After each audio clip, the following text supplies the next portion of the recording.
अगर आप नोएडा, ग्रेटर नोएडा या फिर जेवर एयरपोर्ट के पास रहते हैं तो ये खबर आपके लिए है। यमुना प्राधिकरण जेवर एयरपोर्ट के पास चीन के यीवू मार्केट की तर्ज पर international business and trade centre बनाएगा, जहां पर देश के सभी प्रमुख उत्पाद थोक दरों पर एक ही छत के नीचे मिलेंगे। एयरपोर्ट के पास मल्टीपर्पज हॉल बनाया जाएगा, जिसमें cultural program, award show, concert कराए जा सकें।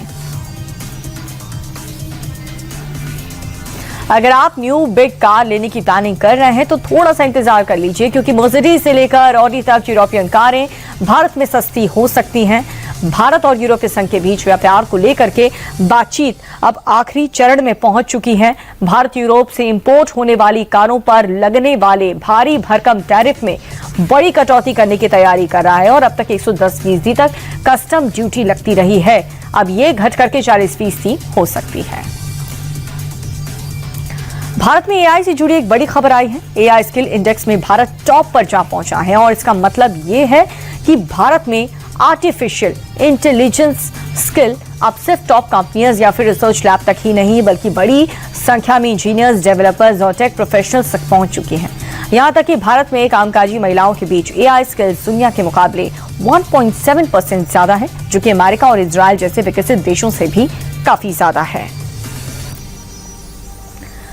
अपराध पर लगाम लगाने में बड़ी सफलता मिली है। 2024-25 में भारत से भागे 71 अपराधी विदेशों में ट्रेस किए गए हैं, जिनमें से 27 को वापस लाया जा चुका है।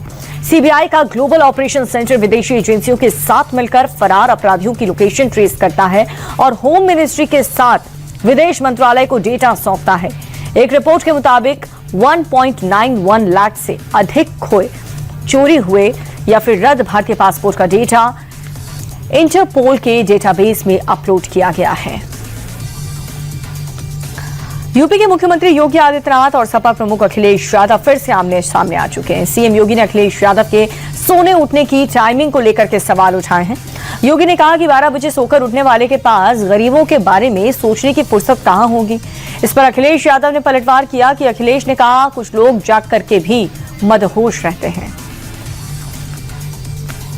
शंकराचार्य विवाद थमने का नाम नहीं ले रहा और इस बीच सीएम योगी आदित्यनाथ ने एक बार फिर से इशारों में स्वामी अवि मुक्तेश्वरानंद को लेकर के बड़ी बात कह दी। सीएम योगी ने कहा कि अगर कोई भी व्यक्ति कहता है कि वो न्याय, संविधान, व्यवस्था से ऊपर है तो वो संविधान का अपमान कर रहा है। अगर उन्हें व्यवस्था पर विश्वास नहीं है, जो मैं कहूंगा वही होगा वाला रवैया यहां पर नहीं चल सकता है। शंकराचार्य विवाद को लेकर के यूपी में छिड़े घमासान के बीच एक बड़े अधिकारी ने इस्तीफा दे दिया।